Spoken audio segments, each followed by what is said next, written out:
প্রিয় দর্শক, আসসালামু আলাইকুম।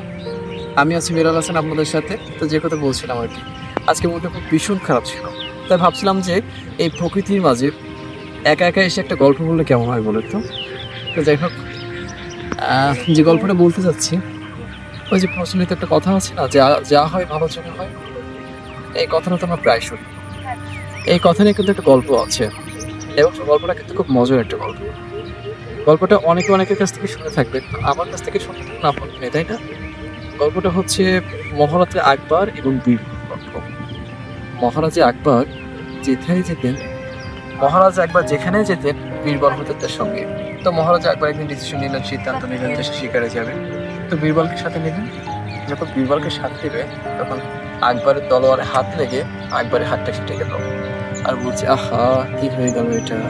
যখন আমার হাতটা কেটে গেল, আনন্দে রক্ত পড়ছে। ঠিক তখনই বীরবল একটা কথা বললেন যে, মহারাজ, যা হয় ভালোর জন্য হয়। তো এটা শোনার পর রাজা একদম আগুন হয়ে গেল। বলল যে, যা হয় ভালোর জন্য হয় মানে? আমার হাত কেটে রক্ত পড়ছে আর তুমি বলছো যা হয় ভালোর জন্য হয়? এক্ষুনি তোমাকে একটা শিক্ষা দেবো আমি, তোমাকে দণ্ড দেওয়া হবে। কাল সকালে যখন সূর্য উঠবে তোমাকে ফাঁসিতে চড়ানো হবে, তোমাকে মেরে ফেলা হবে। রাজা এমন সিদ্ধান্ত নিয়ে একা একা শিকারে চলে গেল। যখন একা একা শিকারে গেল তখন তার সাথে একটা অদ্ভুত ঘটনা ঘটল। রাজাকে জঙ্গলে একা পেয়ে একদল জঙ্গলি এসে রাজাকে কিডন্যাপ করে নিয়ে চলে গেল। কিডন্যাপ করে নিয়ে যেয়ে তারা নাচ গান করছে। কিছুক্ষণের মধ্যে রাজাকে মেরে ফেলা হবে। উল্টো করে ঝুলিয়ে রাখা হয়েছে আকবরকে।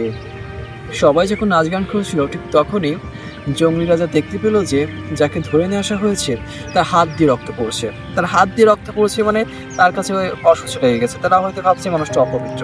একে যদি তারা বলিও দিয়ে দেয় কোনো কাজ হবে না। সুতরাং একে ছেড়ে দেওয়া হোক। তো রাজা আকবর কোনো মতে নিজের জীবন নিয়ে রাজ্যে ফিরিয়ে এলেন। এবং রাজ্যে ফিরে এসে প্রথমে সে বীরবলকে খুঁজতে লাগলেন যে না, যে ছেলেটা ভালো বলেছিল যে যা হয় ভালোর জন্য হয়। তা যাই হোক, বীরবলকে খুঁজতে লাগলো এবং দৌড়াতে লাগলো। দৌড়ে যে দেখলো যে এক্ষুনি বীরবলকে ফাঁসি দেওয়া হবে এবং যে সে সেটা থামালো আর বলল যে, বীরবল, তুমি আমাকে ক্ষমা করে দাও। তুমি ঠিকই বলেছিলে। যা হয় ভালোর জন্য হয়। আমার হাত কাটা ছিল বিধায় আমি বেঁচে ফিরে আসতে পেরেছি। তো এটা শোনার পর বীরবল বললাম যে, মহারাজ, আপনি যে আমার ফাঁসির আদেশ দিয়েছিলেন এটাও কিন্তু ভালোর জন্য দিয়েছিলেন। তো বলল যে, এটা কিভাবে ভালোর জন্য হয় বীরবল? কিছুক্ষণের মধ্যে তুমি কথা মেরে ফেলবে। কিছুক্ষণের মধ্যে তুমি তো মরে যেতা। কিভাবে বল? তখনই বীরবল একটা কথা বলল যে, মহারাজ, আপনার হাত কাটা ছিল বিধায় আপনাকে হয়তো তারা ছেড়ে দিত। আপনাকে ছেড়ে দিলেও আমাকে তারা ঠিকই ছেড়ে দিত। কি বলেন? জীবনে কিন্তু যা কিছু হয়েছে সেটা কিন্তু আমাদের ভালোর জন্য হয়েছে। সেটা আমরা বুঝতে পারি ৭-৮ বছর পরে, ৯-১০ বছর পরে। এর আগে কিন্তু সেটা আমরা বুঝতে পারি না। তো যাই হোক, গল্পটা আজকে এই পর্যন্ত। আমার সাথে থাকার জন্য আপনাদেরকে অসংখ্য ধন্যবাদ। আর আপনি ভালো থাকবেন, সুস্থ থাকবেন আর ভালো রাখবেন আপনার প্রিয়জনদেরকে। Thank you.